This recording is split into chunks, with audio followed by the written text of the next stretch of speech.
नमस्कार, मी मधुरा. झी24 मध्ये आपलं स्वागत आहे. हितगुज या आमच्या खास कार्यक्रमात आपण रोज विविध विषयांवर चर्चा करून तज्ञांचं मार्गदर्शन घेत असतो आणि आज आपण हितगुज मध्ये चर्चा करणार आहोत पाठीच्या मणक्यांचे आजार व आयुर्वेद या विषयावर.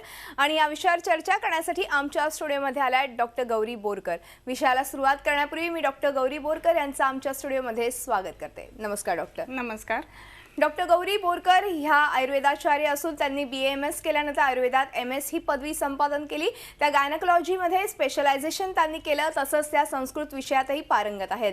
गेल्या 17 वर्षांपेक्षा अधिक काळ त्या क्षेत्रामध्ये कार्यरत आहेत. डोंबिवली तसंच ठाणे इथे त्यांचं पंचकर्म सेंटर असून पुणे आणि कोल्हापूर इथेही त्या व्हिजिट देत असतात. कोल्हापुरातील विश्ववती आयुर्वेद इथेही त्यांची नियमित व्हिजिट असते. नामांकित आयुर्वेदाचार्य डॉक्टर समीर जमदग्नी यांचं मार्गदर्शन डॉक्टर बोरकर यांना वैद्यकीय क्षेत्रासाठी खूपच उपयुक्त ठरलाय.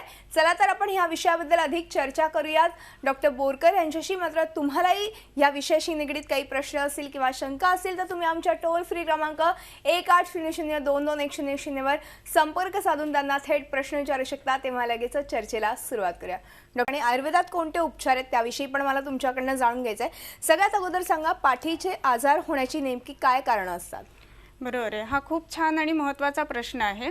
पाठीच्या आजारांच्या संदर्भात आपण जेव्हा बघतो त्यावेळेला इतर प्राणी आणि मानव प्राणी ह्याच्यामधला प्रमुख भेद आपण पाहिला पाहिजे. त्याच्यामध्ये ज्या वेळेला इतर प्राण्यांचा विचार करतो तर त्यांचा पाठीचा मणका हा जमिनीला समांतर असतो आणि वेरॅज माणसाचा जो मणका आहे तो उभा आहे आणि त्याच्या वेट बेअरिंग जे आहे ते माणसाच्या मणक्यावरती जास्त प्रमाणात येत असतं.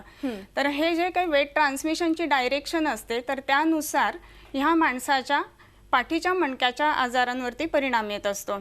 सगळ्यात महत्त्वाची गोष्ट म्हणजे आयुर्वेद ज्या वेळेला आपण विचार करतो त्यावेळेला शरीराच्या सोबतच मनावर आणि आत्म्यावरती सुद्धा काम व्हावं ह्या पद्धतीने आयुर्वेदामध्ये औषधं सांगितली आहेत. पाठीच्या मणक्याचं महत्त्व सगळ्यात असं आहे की ताठ बसून साधना करण्यासाठी म्हणून मणका उपयोगी आहे. आणि ज्या वेळेला पाठीचा मणक्यामध्ये जर का दुखावा असेल किंवा काही इतर तक्रारी असतील तर माणसाला स्वस्थ बसताही येत नाही आणि त्याच्यामुळे त्याच्या साधनेमध्ये सुद्धा व्यत्यय येत असतो. आणि सगळ्यात महत्त्वाची गोष्ट म्हणजे ज्या वेळेला मणक्याचं पण आरोग्य बघतो आणि ते जर चांगलं असेल तर शरीराबरोबरच मनाचेही आजार दूर करण्यासाठी पाठीच्या मणक्याच्या संदर्भामध्ये आपण विचार करू शकतो. बरोबर. अर्थातच पाठीचा मणका हा फार महत्त्वाचा खरं तर समजला जातो आणि एकूणच आपण बघितलं तर एक साधारणतः स्त्रियांमध्ये पाठीच्या मणक्यांचे आजार जास्त प्रमाणात उद्भवण्याचे चान्सेस देखील आपण बघतोय सध्याच्या काळामध्ये. त्याची कारणं वेगवेगळी असू शकतात. मात्र जेव्हा इतर आजारांचा आपण विचार करतो तेव्हा इतर आजार आणि पाठीचे होणारे आजार यांचा काही परस्पर संबंध असतो का आणि असल्यास तो नेमका कुठे होतो? निश्चितच. याचं कारण काय आहे की बऱ्याच वेळेला पाठ दुखते असं म्हटल्यानंतर आपण फिजिओथेरपी किंवा इतर काही तिथे ऑइंटमेंट्स लावणं ह्या पद्धतीचे उपचार घेत असतो. परंतु काही कारणामुळे त्या वेळेला तिथे परिणाम दिसत नाही. मग असं होण्याची कारणं काय असतात असं जेव्हा बघतो तर इतर शरीरात असणारे जे आजार असतात तर त्याच्या संदर्भामध्ये पाठदुखी ही असू शकते. जसं मूळव्याध असेल ज्याला आम्ही अर्श म्हणतो किंवा पाईल्स म्हणतो, किंवा त्याच्यानंतर जुनाट खोकला असेल, जुनाट सर्दी असेल, किंवा त्याच्यामध्ये जर का पाठीच्या मणक्याच्या संदर्भामध्ये काही गादी सरकणं वगैरे असं असेल. इव्हन स्त्रियांच्या बाबतीत विचार केला तर गर्भाशयाच्या संदर्भामध्ये फायब्रॉइड वगैरे असतील तर अशी इतर जी विविध कारणं असतात त्याचा सुद्धा निश्चितच पाठीच्या मणक्याच्या आजारांमध्ये परिणाम येत असतो. बरोबर. अशा वेळेला पहिल्यांदा त्या मूळ आजाराची चिकित्सा करणं गरजेचं असतं. नुसतं पाठींना वेगवेगळी मलमं लावून उपयोग होत नसतो. त्यावेळेला मूळ आजाराचं पहिल्यांदा निदान करून त्याप्रमाणे चिकित्सा आणि मला वाटतं आयुर्वेदामध्ये मूळ आजारच खरं तर समूळ त्याचं उच्चाटन केलं जातं आणि त्यामुळे जो त्याच्याशी जडलेला निगडीत जो आजार आहे त्यामुळे तोही बरा होतो. खरं तर आयुर्वेदाचं हे खरं तर गुणधर्म आहे, मोठं वैशिष्ट्य आहे असं म्हणायला हरकत नाही. आपण मगाशी आता म्हणालात की स्त्रियांना जेव्हा ते मूल वाढत असतं गर्भाशयात तेव्हा फायब्रॉइडच्या गाठी असतील किंवा इतर काही गोष्टी असतील तेव्हा जास्त प्रमाणात ह्या पाठीच्या आजाराला सामोरं जावं लागतं. स्त्रियांना कुठल्या विशिष्ट आजारामुळे पाठीचे त्रास होऊ शकतात आणि स्त्रियांनी नेमकी कशी काय काळजी घ्यावी? याच्यामध्ये कसं आहे की स्त्री जी आहे तर त्याच्यामध्ये स्यायते अस्या स्त्री ही असं म्हटलंय की जिच्यापासून नवीन एक आयुष्य उत्पन्न होतं तर ती स्त्री असं म्हटलेलं आहे. तर ह्या गर्भधारणेच्या काळामध्ये तिच्या पोटामध्ये असणारं जे बाळ वाढत असतं त्याच्यामुळे तिच्या पाठीच्या मणक्याच्या कर्वेचरमध्ये चेंजेस येत असतात. त्यालाच आपण लंबर लॉर्डोसिस असं म्हणतो. आणि प्रसव झाल्यानंतर डिलिव्हरी झाल्यानंतर जर काळजी व्यवस्थित घेतली नाही गेली आणि पोट जर का पुन्हा जागेवर आलं नाही तर त्या पोटाच्या खेचामुळे लंबर लॉर्डोसिस जो असतो तो तसा शिल्लक राहतो बरं. आणि लंबर लॉर्डोसिस तसाच राहिल्यामुळे काय व्हायला लागतं की मग पाठीचे आजार आणि त्यामुळे गुडघ्याचे आजार ह्या गोष्टी घडायला लागतात. बरोबर. पण मग अशा अवस्थेमध्ये म्हणजे स्त्रियांनी खरं तर स्वतःच्या तब्येतीकडे फार आवश्यकतेने लक्ष देणं ही तितकंच महत्त्वाचं आहे. मात्र तितकंसं ते स्त्रियांमध्ये आपण बघतो की आजच्या धावपळीच्या जीवनामध्ये तेवढं लक्ष दिलं जात नाही. एक साधारणतः आपण डिलेव्हरी झाल्यानंतर मॉलिश करणं किंवा इतर काही गोष्टी शेक घेणं ह्या कितपत महत्त्वाच्या असतात अशा विकारांसाठी? बरोबर, निश्चितच आहेत. आणि त्यासाठी आता सरकारने सुद्धा ज्या स्तनपान करणाऱ्या माता आहेत त्यांच्यासाठी सुट्टी सुद्धा दिलेली असते. बरोबर. त्याचं मूळ कारण तेच आहे की स्त्रियांची स्वतः त्यांची तब्येत चांगली राखणं आणि शिवाय बाळाची तब्येत चांगली होणं. याच्यामध्ये काही महत्त्वाच्या गोष्टी येतात. त्याच्यामध्ये ज्या ह्याला आपण सुतिका परिचर्या म्हणतो, म्हणजे डिलिव्हरी नंतर घेण्याची जी काळजी असते त्याच्यामध्ये अळीवाची खीर म्हणून एक दिली जाते. हे अळीव आहेत आणि ही दुधात घालून साखर घालून त्याची खीर जर का दिली गेली तर कंबर घट्ट व्हायला दृढ व्हायला मदत होत असते. तसंच त्याच्या बरोबरीनं डिंक जे असतो तर ह्याचे विशिष्ट प्रकारे लाडू केले जातात. तर ह्या लाडू करत असताना तो तुपामध्ये फुलवून आणि मग त्याच्यात इतर जिन्नस घालून जसं बदाम आहे, अक्रोड आहे, ह्या सगळ्या गोष्टी घालून त्याचे लाडू केले जात असतात. तर हे लाडू घेतल्यानंतर सुद्धा कंबर चांगली राहण्याच्या दृष्टीने मदत होत असते. बरोबर. हे करत असतानाच कसं आहे की स्नेहन आणि स्वेदन ह्या दोन गोष्टींना खूप महत्त्व राहतं. काही विशिष्ट तेल जसं चंदनबाला लाक्षादी तेल आहे किंवा चंद्रशूर तेल आहे, ह्या तेलांचं ज्या वेळेला मसाज होतो विशिष्टतः पाठीवरती तर त्यावेळेला शरीरात वाढलेला वात जो आहे तो कमी करण्याच्या दृष्टीने मदत होत असते. आणि त्यावेळेला शेक सुद्धा घेणं गरजेचं असतं. आणि म्हणूनच आपल्या परिचर्येमध्ये किंवा आपल्या संस्कृतीमध्ये सुतिका परिचर्या ही खूप महत्त्वाची आहे. बरोबर. म्हणजे थोडक्यात डिलिव्हरी नंतर स्त्रीने खरं तर काळजी घेणं आवश्यक आहे, कारण की या सगळ्या गोष्टी फार कॅल्शियमची डेफिशियन्सी कुठेतरी झालेली असते आणि ती डेफिशियन्सी भरून काढण्यासाठी ही अळीव असेल किंवा डिंक असेल किंवा मेथी देखील फार महत्त्वाचं खरं तर काम करते. आणि या सगळ्या गोष्टींकडे खरं तर त्या स्त्रियांनी लक्ष देणं फार आवश्यक आहे. मात्र एकूणच आपण पाठदुखीचा विचार केला तर मगाशी तुम्ही म्हणालात की ताठ बसणं किंवा हे या आपण रोजच्या रोज काम करत असतो, व्यायामाचा अभाव देखील तितकाच आपल्या शरीरामध्ये असल्यामुळे किंवा आपल्याला रोजच्या रोज करता येत नसल्यामुळे कुठेतरी पाठदुखीला सामोरं जावं लागतं का? बरोबर आहे. नित्य व्यायाम जो आहे ना तर तो अतिशय महत्त्वाचा आहे. त्याच्यामध्ये व्यायामाच्यामुळं काय काय उपयोग होतं तर विभक्त घनगात्रत्व व्यायामात उपजायते असं म्हटलंय. म्हणजे काय तर प्रत्येक अवयवाला बळ हे त्या त्या ठिकाणच्या व्यायामामुळे मिळत असतं. बरोबर. तर त्याच्या विशिष्ट व्यायाम करणं, काही आजार झाल्यानंतर काही गोष्टी करणं गरजेचं राहतं. तर त्याच्यामध्ये एक कटिबस्ती म्हणून पंचकर्माचा एक प्रकार आहे. तर त्याच्यामध्ये एक औषधाची वेल बनवली जाते कमरेच्या ठिकाणी आणि तिथे काही विशिष्ट तेल धारण केली जातात. अशी तेल ज्या वेळेला धारण केली जातात त्यावेळेला तिथला स्थानिक वात जो असतो त्याचा प्रशम होतो आणि स्थानिक वात कमी आल्यानंतर तिथली दुखावा दुखणी ह्या गोष्टी कमी येत असतात. विशेषतः स्पॉन्डिलोलिस्थेसिस म्हणून जो आजार आहे की ज्याच्यामध्ये पाठीचा मणकाच्या मणका 2 ते 3 मिलीमीटरनी पुढे किंवा मागच्या बाजूला सरकत असतो. तर अशा ठिकाणी तो पुन्हा जागेवर सुद्धा येऊ शकतो ज्या वेळेला या पद्धतीनं पंचकर्म केली जातात त्यावेळेला. बरोबर. आणि अर्थातच आपले पंचकर्माचे सेंटर आहे डोंबिवली आणि ठाणे इथे आणि तसंच पुणे आणि कोल्हापूर इथे देखील तुम्ही व्हिजिट करत असतात नियमितपणे. आपण आपले नंबर्सही डिस्प्ले झाले, आपल्याला फोन कॉल्स यायला सुरुवात झाली. विनायक यांचा सोलापूरवरनं फोन आलेला आहे. विचारा काय प्रश्न आहे. नमस्कार विनायक, बोला. नमस्कार. नमस्कार मॅडम. नमस्कार, बोला. माझ्या आईचे वय 55 वर्ष आहे. पाठीच्या कमरेपाशी तिला मणक्यामध्ये गॅप पडलाय म्हणून सांगितले डॉक्टरांनी. बरं. खूप उपचार केले तरीही कमी नाही. तर पंचकर्म किंवा बस्ती याने त्याला फायदा होईल का किंवा आम्ही कोणता उपचार घ्यावा नेमका? बरं बरं, नक्कीच. काय सांगा याच्यामध्ये आपल्याला 2 गोष्टी बघायला पाहिजेत की आता वय त्यांचं 55 आहे. तर आता आपण जसं डिस्कस केलं त्याप्रमाणे डिलिव्हरी वगैरे त्यांच्या किती झाल्या आहेत हे बघायला हवं. आणि अदरवाईज 55 असताना पिरियड गेलेले आहेत ना तर पिरियड जाताना त्यांना काय त्रास झाला आहे, फायब्रॉइड्स आहेत की नाही ह्या गोष्टींची सुद्धा शहानिशा करायला हवी. हे झाल्यानंतर जेव्हा आपण औषधं देणार आहोत त्यांना, तर त्या औषधांचा निश्चितच ह्याच्यात फायदा चांगला होईल. त्याच्यामध्ये महायोगराज गुग्गुळ विशेषतः रौप्ययुक्त वापरणं, त्याच्यानंतर लाक्षादी गुग्गुळ वापरणं, ह्या गोष्टींचा निश्चितच फायदा दिसतो. हे करत असताना त्यांना बस्ती म्हणून जो पंचकर्माचा प्रकार आहे त्याच्यामध्ये खूप चांगले रिझल्ट्स त्यांना येतील. तर त्याच्यामध्ये सलग काही विशिष्ट बस्ती करणं, तर हाडं बळकट करणारे काही क्षीर बस्ती म्हणून सांगितलेले आहेत. त्याच्यामध्ये गुळवेलीचा क्षीरपाक किंवा पटोलाचा क्षीरपाक आणि त्याच्यामध्ये पंचतिक्त घृत गुग्गुळ ह्या घालून जर का बस्ती त्यांना 14-21 या पद्धतीनं दिल्या गेल्या तर निश्चितच फायदा झालेला दिसेल. बरोबर. अर्थातच एकूणच मला पाठदुखीची नेमकी अजून काय कारण असू शकतात, पुरुषांमध्ये कितपत पाठदुखीचं प्रमाण आजकाल बघायला मिळतंय, या सगळ्याबद्दल खरं तर तुमच्याकडनं जाणून घ्यायचं. पण एका छोट्याशा ब्रेक नंतर. तेव्हा हितगुजमध्ये वेळ झाली एका छोट्याशा ब्रेकची. कुठेही जाऊ नका, पाहत राहा आमचा खास कार्यक्रम हितगुज.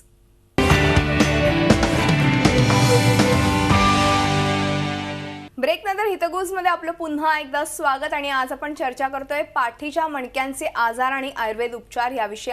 आणि आपल्याला मार्गदर्शन करताय डॉक्टर गौरी बोरकर. मी पुन्हा एकदा चर्चेकडे वळते. एकूणच आपण बघितलं तर पाठदुखीची कारणं काय आहेत हे आहेत, मात्र उत्कृष्ट औषधं कोणती आहेत पाठदुखीवरती? बरोबर आहे. सगळ्यात कॉमन जो सापडणारा आजार आहे पाठीच्या संदर्भामध्ये त्याच्यामध्ये स्पॉन्डिलोसिस ज्याला म्हणतो तर तो आहे. तर त्याच्यामध्ये कसं असतं की काही विशिष्ट मणक्यांमधला कॅल्शियमच्या डेफिशियन्सीज किंवा ऑस्टिओपोरोटिक किंवा ऑस्टिओपेनिया ज्याला आम्ही म्हणतो असे चेंजेस यायला सुरुवात होते. आणि शिवाय त्याचे जे मसल्स असतात त्याच्यामध्ये स्पॅझम असतो. अशा वेळेला पाठीच्या मणक्यात विशेष करून मानेच्या सर्वायकल स्पॉन्डिलोसिस आपल्याला झालेला दिसतो. त्याच्यात लक्षणं जी दिसतात त्याच्यामध्ये चक्कर येणं, मळमळणं किंवा मान दुखणं अशा पद्धतीची लक्षणं असतात. तर हे करत असताना त्याच्यामध्ये औषधांमध्ये आता आपण बघितलं की जसं ही पिंपळाची लाख आहे, या लाखेपासून बनवलेला लाक्षादी गुग्गुळ जो असतो तर त्याचा परिणाम खूप चांगला येत असतो. लाख ही पिंपळाची कशी असते तर झाड जे असतं ना त्याच्यावरती एखादा घाव घातल्यानंतर स्राव येत असतो. तो स्राव पुन्हा ज्या वेळेला घट्ट होतो तर त्यावेळेला ही लाख बनत असते. तर ही जी लाख बनते तर त्यावेळेला त्याच्यामध्ये विशेष करून त्या लाखेचं गामित्व शरीरामध्ये रक्त आणि अस्थि या दोन गोष्टींकडे जात असतं. त्याच्या हाडं बळकट करण्यासाठी ही लाख खूप उपयोगाची असते. आपण जर का कल्पना असेल तर लहानपणी लाखेची खेळणी लहान मुलांना दिली जायची. तर त्याचं कारण हेच असायचे की ते तोंडात घालणं, चघळणं ह्या गोष्टी जेव्हा व्हायच्या तेव्हा आपोआपच त्यांची हाडं बळकट व्हायची. परंतु आता प्लास्टिक आणि ह्याचा जमाना असल्यामुळे ह्या पद्धतीची खेळणी आता उरलेली नाहीत. त्याच्यामुळे निश्चितच मुलांच्या पासून जो हाडांमध्ये बळकटी येणं ही जी गोष्ट घडायची ती आता दिसत नाही. म्हणून पूर्वी जे अगदी 50ला स्पॉन्डिलोसिसचे चेंजेस दिसायचे ते आज 35-38 ह्याच वयामध्ये दिसत असतात. आणि विशेष करून काही आपण ज्याला हॅझार्ड्स म्हणतो, ऑक्युपेशनल हॅझार्ड्स, की कॉम्प्युटर समोर अनेक वेळ बसून राहणं किंवा कॉम्प्युटरची स्क्रीन तिरकी ठेवणं, एका बाजूला मान करून बसणं, ह्या पद्धतीचे जे आजार असतात त्यामुळे मानेचा स्पॉन्डिलोसिस विशेष करून होत असतो. तर ह्या मानेच्या स्पॉन्डिलोसिससाठी एक पोटली शेक किंवा ज्याला आपण पिंडस्वेद म्हणतो त्याचा खूप चांगल्या पद्धतीने उपयोग होत असतो. ही एक पोटली मी दाखवण्यासाठी आणलेली आहे. काही विशिष्ट तेलांचे मसाज करून ही जी पोटली आहे ह्याच्यामध्ये बऱ्याच वेळेला पंचधान्य शिजवून घातली जातात किंवा नुसता तांदूळ शिजवून घातला जातो. त्याच्यासोबतच रासनादी, बाळंशिपा, लिंबू अशा पद्धतीची औषधं असतात की जी वाताचं शमन करतील. आणि ही विशिष्ट काढ्यामध्ये बुडवून त्या मानेवरनं ह्या पद्धतीनं घासली जाते पोटली, की तो शेक जो असतो तो हाडांना बळकटी देणार असतो. ह्याला पिंडस्वेद असं म्हणतात.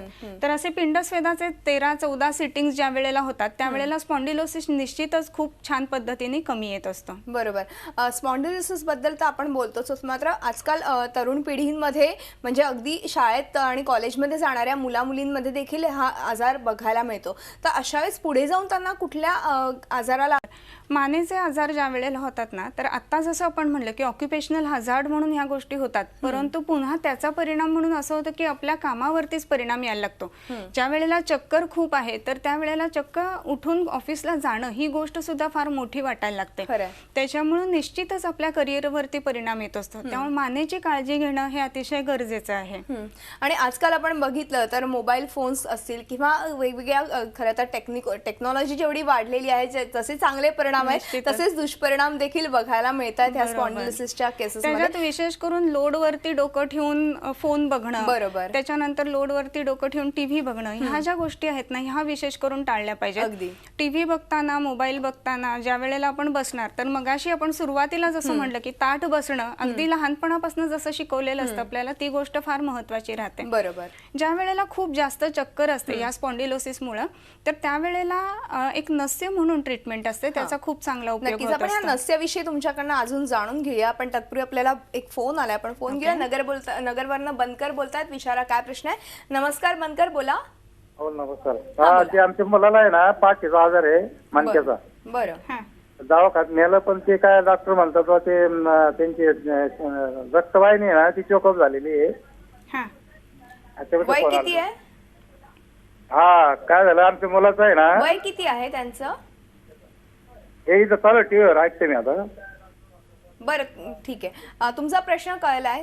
काय सांगाल अशा केसेस मधनं? ज्या वेळेला रक्तवाहिन्या चोक झालेल्या आहेत असं ते म्हणतात, तर कदाचित पडलेला तो आहे अशी काही हिस्ट्री आहे का हे बघायला पाहिजे. बरं. कारण मुलगा लहान असावा, ज्या अर्थी मुलाबद्दल ते विचारतात त्या अर्थी.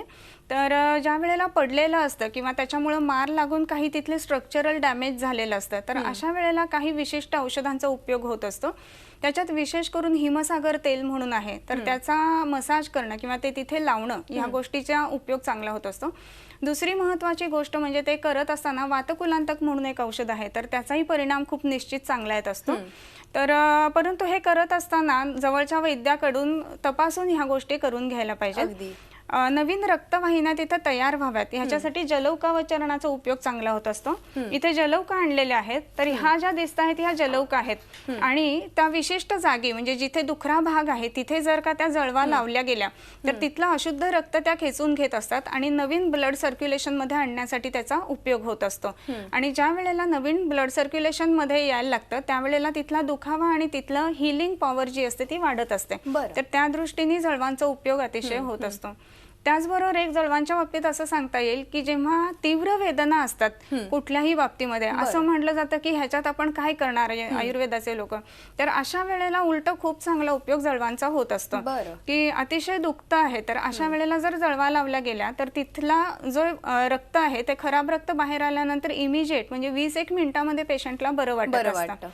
तसंच इतका इफेक्ट खरं तर बघायला मिळतो. आपण एक छोटासा ब्रेक घेऊया डॉक्टर आणि नस्याबद्दलही जाणून घेऊया आणि इतरही काही गोष्टी मला तुमच्याकडनं जाणून घ्यायच्या आहेत की पाठीच्या मणक्यामध्ये जर काही प्रॉब्लेम्स असतील तर पंचकर्माचा किती त्याचा फायदा होऊ शकतो. पण एका ब्रेक नंतर. तेव्हा हितगुज मध्ये वेळ झाली एका छोट्याशा ब्रेकची. कुठेही जाऊ नका, पाहत राहा आमचा खास कार्यक्रम हितगुज.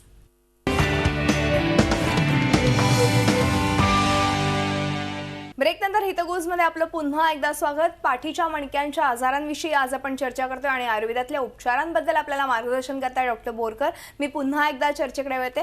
डॉक्टर, ब्रेकवर जाण्यापूर्वी आपण नस्याबद्दल बोलत होतो आणि पंचकर्मांचा काय कितपत रोल आहे एकूणच पाठीच्या मणक्यांच्या आजारामध्ये, त्याविषयी काय सांगाल? बरं.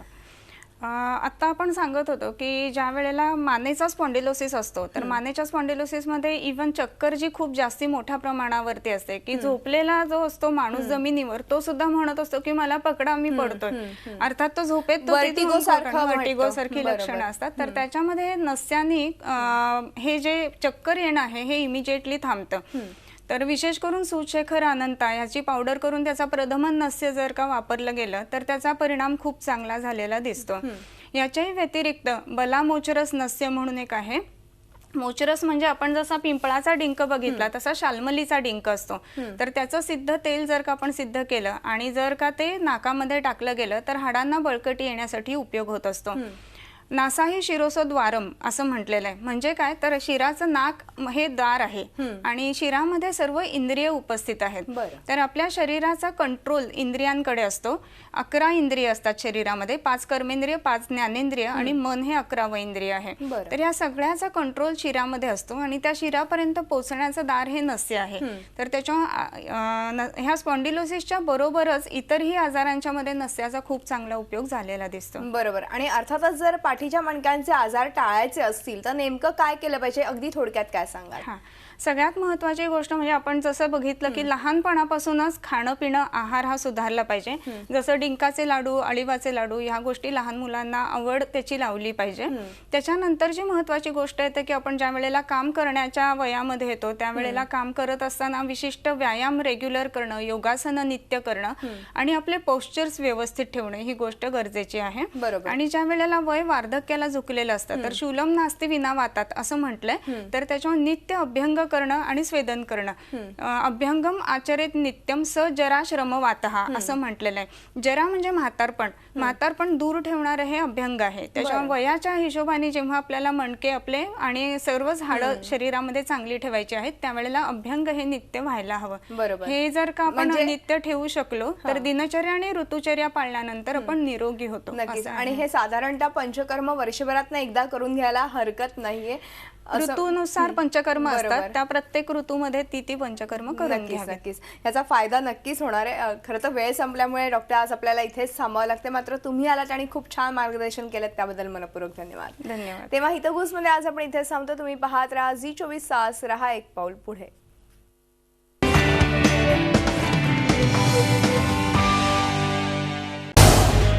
झी 24 तास रहा एक पाऊल पुढे.